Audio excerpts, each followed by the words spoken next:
Bonjour mon ami et bienvenue à ta formation Découvre ta fondation spirituelle. On est rendu à la capsule numéro 5.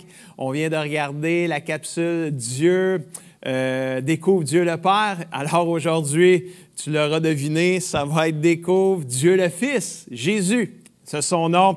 Et ça va être une capsule que tu vas beaucoup aimer aujourd'hui. Et je veux te parler premièrement de Jésus, son humanité versus sa divinité. Bon, je vais t'expliquer ça.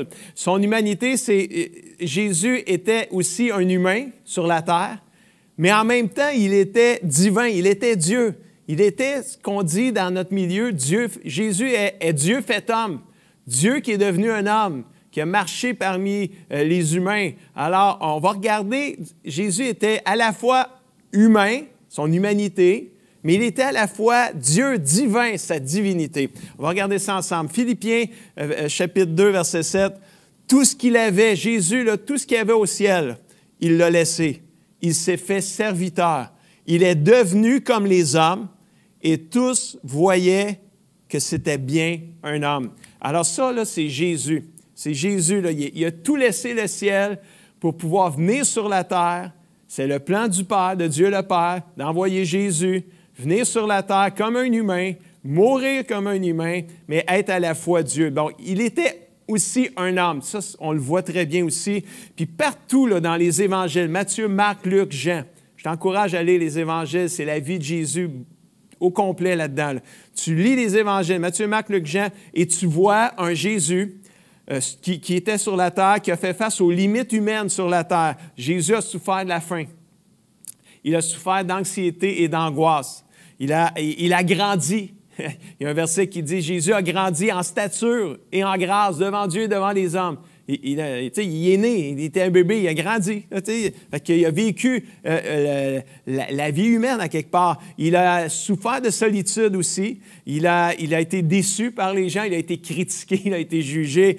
Il a fait face à la mort temporaire, ça a duré 3 jours. Il a été enseveli. Ça, c'est quoi, ça, enseveli? Il a été mis au tombeau. Nous, aujourd'hui, on enterre les gens.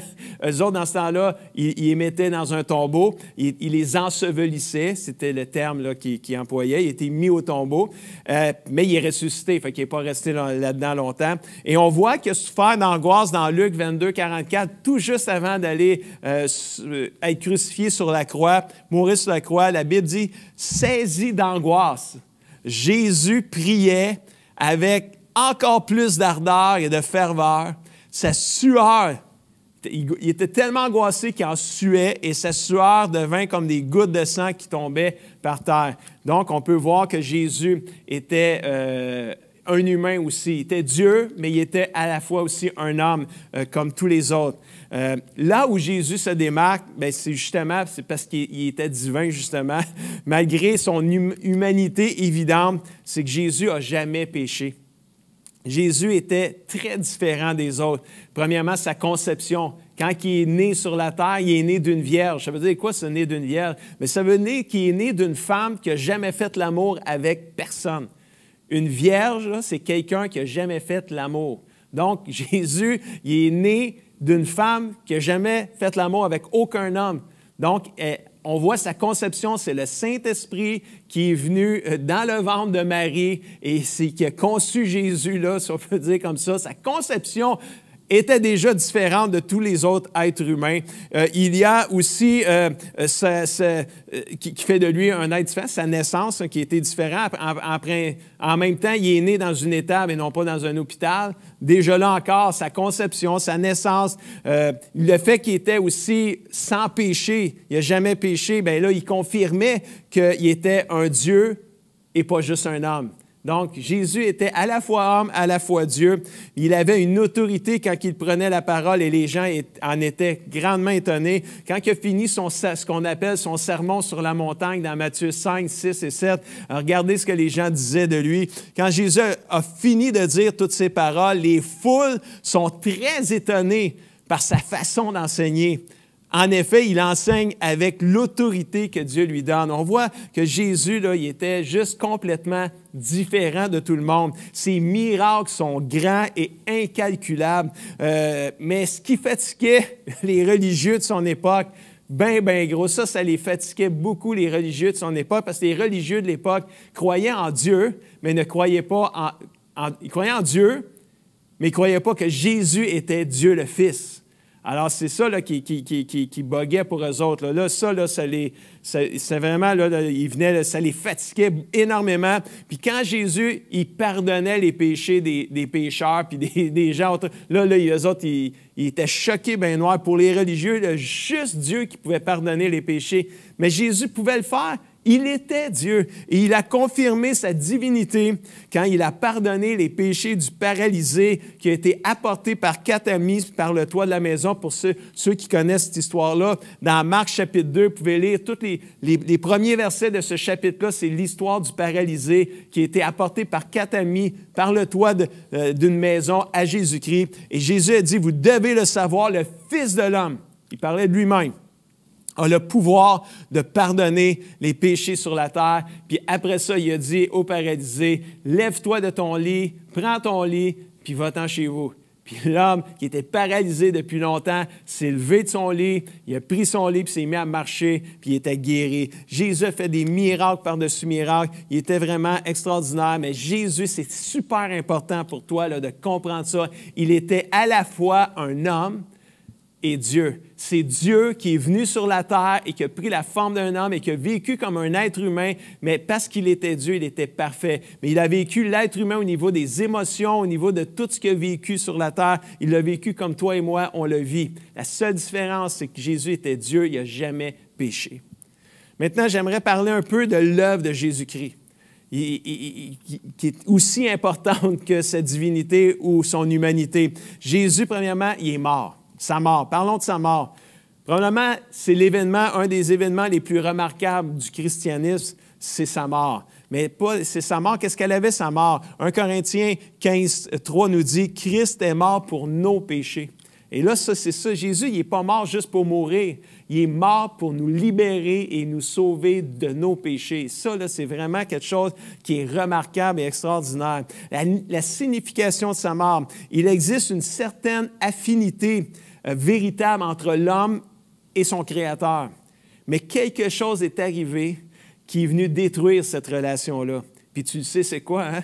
Bien oui, c'est le péché, tu as bien raison. Le péché fait partie de la vie terrestre depuis qu'Adam et Ève ont désobéi à Dieu dans le Jardin d'Éden.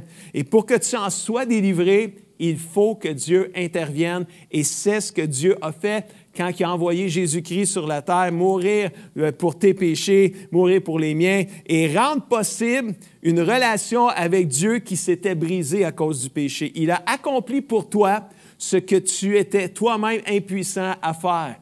Et il le fait pour moi, puis il le fait pour tous ceux qui croient aussi. Jésus l'a fait parce que c'était la volonté du Père. Il a accepté de mourir sur la croix pour te sauver, toi, et me sauver, moi, de nos péchés. Et ça, c'est une excellente nouvelle. Mais il y a aussi sa mort, mais Jésus n'est pas juste mort, il est ressuscité. Sa résurrection, c'est vraiment un autre aspect que tu dois croire sans aucun doute. C'est fondamental pour ta vie chrétienne. Le fait de sa résurrection, si la mort de Jésus est l'événement le plus remarquable du christianisme, sa résurrection en est le miracle. C'est le miracle par lequel la foi chrétienne tout entière tient debout ou tombe. Si Jésus n'est pas ressuscité, ta foi est sans vie et vide de sens, mon ami. C'est 1 Corinthiens 15, 3 qui dit, « Si le Christ n'est pas ressuscité, votre foi est inutile et vous êtes encore dans vos péchés. » Si Jésus n'est pas ressuscité, notre foi est inutile. Je fais des capsules pour rien, c'est ça que ça veut dire. Mais Jésus, il est ressuscité. Hein? Si Jésus n'est pas ressuscité, mais Jésus est ressuscité et sans l'ombre d'un doute. L'évidence de sa résurrection, il est un fait que les femmes qui vinrent pour embaumer le corps de Jésus en ce mémorable dimanche matin de Pâques trouvèrent son tombeau vide. Ce fait ne peut s'expliquer autrement que par la vérité que Jésus est vraiment ressuscité. Mon ami, la vivante et rayonnante Église qui est arrivé le jour de la Pentecôte où ce que le Saint-Esprit a été répandu sur tous les êtres humains.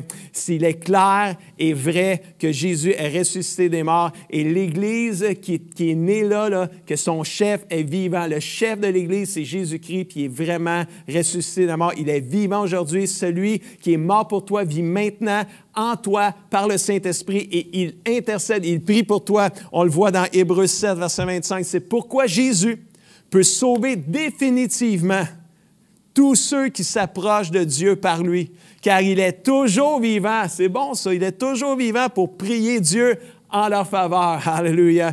Vraiment, la résurrection de Jésus signifie que tu peux savoir qu'il y a une vie future. J'aimerais te dire aussi que Jésus est mort, Jésus est ressuscité, mais Jésus aussi est monté au ciel et on appelle ça l'ascension de Jésus, la montée de Jésus vers le ciel. Jésus quitta le monde parce que c'était le temps pour lui de retourner vers le Père, vers Dieu le Père. Intéressant aussi de réaliser qu'autant son entrée dans le monde fut surnaturel à cause qu'il est né d'une vierge, autant son départ vers le ciel a été spectaculaire aussi. Acte 1:9 nous dit, après que Jésus a dit cela, il a dit aux disciples, allez dans une chambre pour prier avec 120 personnes et attendez la venue du Saint-Esprit, le Consolateur. Après avoir dit cela, Jésus monte au ciel sous les yeux de ses apôtres et ensuite un nuage le cache et ils ne le voient plus. Jésus, quand il est ressuscité, il est apparu à plusieurs personnes, puis après 40 jours, il est monté au ciel et il n'est plus jamais revenu sur la terre. Il va revenir chercher son Église, puis ça, il y a une capsule qui s'en vient éventuellement, le retour de Jésus-Christ, Jésus qui va venir chercher son Église, etc. Je vais en parler dans une autre capsule éventuellement. Mais l'ascension de Jésus est importante pour toi comme chrétien. Elle sépare deux périodes de la vie de Jésus sur la terre. De la naissance à la résurrection, quand Jésus était sur la terre, puis qui est ressuscité avant de monter au ciel. Il est le Jésus de l'histoire humaine. Celui qui a vécu une vie humaine parfaite dans des conditions terrestres ou des conditions imparfaites. Maintenant, qui est monté au ciel, il est le Jésus de l'expérience spirituelle et surnaturelle, qui vit dans les cieux, qui touche les humains par le Saint-Esprit. Il intercède pour toi auprès du Père, comme le verset que j'ai lu tantôt. Puis, j'aimerais juste te dire, si ça t'intéresse, j'ai toute une liste d'une vingtaine de miracles que Jésus a fait avec les références bibliques. Si tu veux la liste des miracles de Jésus-Christ que j'ai toutes faites pour toi, je t'invite juste à m'écrire en privé dans mon Messenger ou dans la description, dire « Je veux les miracles de Jésus-Christ, je veux le document, je vais te l'envoyer par Messenger ou par un email. Si tu m'envoies ton email, ça va me faire plaisir. Jésus-Christ, je termine avec ça, est Dieu le Fils. Il est aussi le Dieu des miracles. Jésus est le Messie promis. Jésus est le Sauveur du monde. Il est aussi le Seigneur. Et ça, je termine avec ça parce que ça aussi, c'est fondamental pour ta fondation spirituelle. C'est important que tu crois que Jésus est le Seigneur. Pas juste ton Sauveur, mais ton Seigneur. Et on le voit dans Philippiens 2, versets 9 à 11, qui dit « C'est pourquoi Dieu l'a élevé à la plus haute place et lui a donné le nom qui est au-dessus de tout nom, afin qu'au nom de Jésus, chacun plie le genou, chacun fléchit le genou dans le ciel, sur la terre et sous la terre, et afin que toute langue reconnaisse que Jésus-Christ est le Seigneur à la gloire de Dieu le Père. » Mon ami, c'est le temps de fléchir le genou et de déclarer « Jésus, tu es Seigneur, tu es mon Seigneur. » Parce que si tu ne le fais pas sur la terre, tu vas le faire au jour du jugement, mais il va être trop tard pour toi. Un jour, tout le monde va le faire. Mieux vaut le faire maintenant qu'on est vivant qu'au jour du jugement. Alors moi, je le déclare, Jésus, tu es le Seigneur et je le déclare haut et fort et je le crois. Amen. Voilà un portrait sommaire, évidemment, de Dieu le Fils. Jésus est son nom. Il y a tellement à apprendre sur lui, mais avec ça, là, c'est une bonne base pour partir ta vie spirituelle. J'aimerais te lancer le défi à relever. lis, médite les versets de la capsule, réécoute la capsule, relis les versets, médite dessus, puis mets-les en pratique dans ta vie. Et si tu as aimé cette capsule, si tu penses que ça peut aider quelqu'un à découvrir Jésus homme, Jésus Dieu, Jésus le Dieu des miracles, partage cette capsule avec lui et j'aimerais prier avec toi en terminant. Papa Céleste, merci pour mon ami qui est à la recherche, Seigneur, de te découvrir, de te connaître, d'en savoir plus sur toi, de poser des bonnes fondations pour sa vie spirituelle. Papa Céleste, viens toucher le cœur de mon ami. Viens révéler Jésus à son cœur, à son âme, à ses pensées. Père, c'est au nom puissant de Jésus. Accomplis les miracles de Jésus dans sa propre vie et rends mon ami semblable à Jésus-Christ. Au nom de Jésus, je le prie.